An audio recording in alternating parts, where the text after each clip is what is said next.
వాస్తవాలు బయటకు వచ్చాయని ఒక ట్వీట్ చేశారు. దాన్ని ఎట్లా మీరు జస్టిఫై చేసుకుంటారు?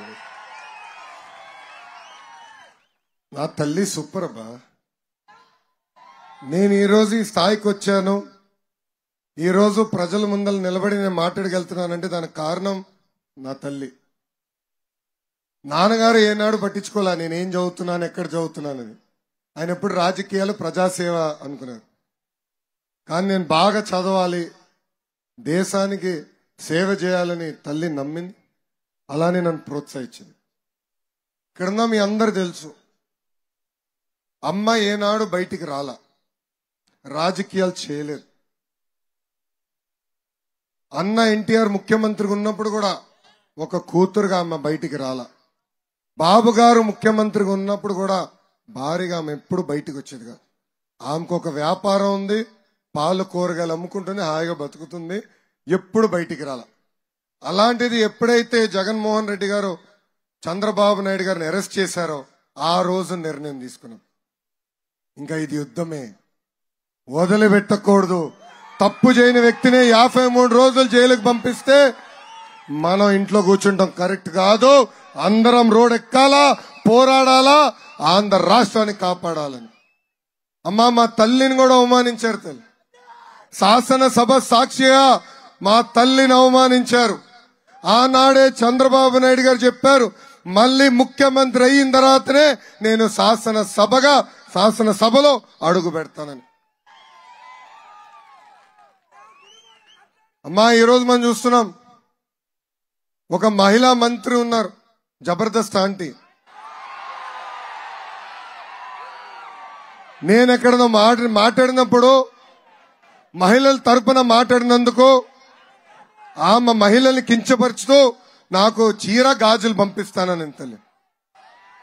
ఎంత అన్యాయమో చూడండి. శాసనసభ సాక్షిగా మా తల్లిని అవమానించారు. అంటే తల్లినే గౌరవించలేకపోతే, ఒక మహిళనే వీళ్ళు గౌరవించలేకపోతే ఇంకా ఆంధ్ర రాష్ట్ర పరిస్థితి ఎలా ఉంటుందమ్మా? పవన్ అన్న చాలా స్పష్టంగా చెప్పారు మొన్న, 5 సంవత్సరాల్లో 31,000 మంది మహిళలు కంపడకుండా పోయారు తల్లి ఆంధ్ర రాష్ట్రంలో. ఎక్కడికి వెళ్లారో తెలీదు. ఈ డ్రగ్స్ వాళ్ళు పట్టుకెళ్లిపోయారా, బ్లేడ్ బ్యాచ్ వాళ్ళు పట్టుకెళ్లిపోయారా, ఎవరికి తెలియని పరిస్థితి.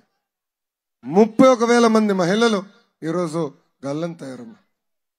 అందుకే అమ్మా మహిళల్లో కూడా చైతన్యం రావాలి.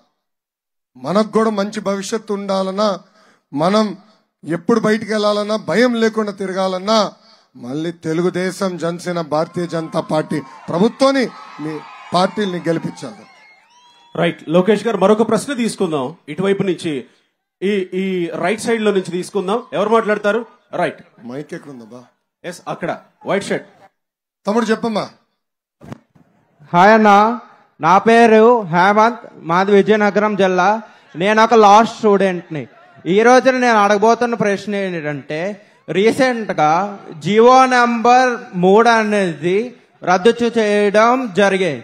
సో ఈ జియో నెంబర్ 3 రద్దు చేయడం వల్ల గిరిజన టీచర్లు మరియు గిరిజన స్టూడెంట్ యువత చాలా ఇబ్బందులు ఫేస్ చేస్తున్నారు.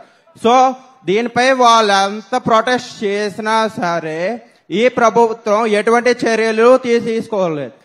సో దీన్ని బట్టి మన ప్రభుత్వం మళ్ళీ అధికారంలోకి వచ్చా ఈ జియో నెంబర్ 3 మళ్ళీ తీసేయడం జరిగేటట్టు మన ప్రభుత్వం ఎటువంటి చర్యలు తీసుకోండి. ఇంకా మరియు యూనివర్సిటీల్లో ప్రొఫెసర్ల రిక్రూట్మెంట్ అనేది జరగట్లేదు. దీనివల్ల చాలా ఇబ్బందులు ఫేస్ చేస్తున్నాం. సో దీనిపై మీరు ఎటువంటి చర్యలు తీసుకుంటారా అన్న? తమ్ముడు జియో నంబర్ 3, తమ్ముడు మైక్ అమ్మా. జియో నంబర్ 3 ఏం చేశారు నాకు అర్థం లేదు. జియో నంబర్ 3ని జియో నెంబర్ 3ని రద్దు చేయడం జరిగిందన్న ఏప్రిల్లో. చెప్తా, అది న్యాయ పోరాటం చేయాలి. ఆ ఇష్యూ పైన న్యాయ పోరాటం చేస్తాం. తప్పనిసరిగా జియో 3ని తిరిగి అమలు చేసే బాధ్యత మేము తీసుకుంటాం. నంబర్ 1. నంబర్ 2, ఇంకో జియో తీసుకొచ్చి స్కూల్స్ రేషనలైజేషన్ పేరుతో పాఠశాలలు మూసేశారు. ఆ జియోని రద్దు చేస్తాం. విద్యని మీ దగ్గర తీసుకొస్తాం. టీచర్ రిక్రూట్మెంట్ తిరిగి మేం ప్రారంభిస్తామని ఈ సభాముఖంగా నేను హామీ ఇస్తున్నా. ఓకేనా తమ్ముడు? ఓకే అన్న, థ్యాంక్ యూ అన్న. మాడతారా?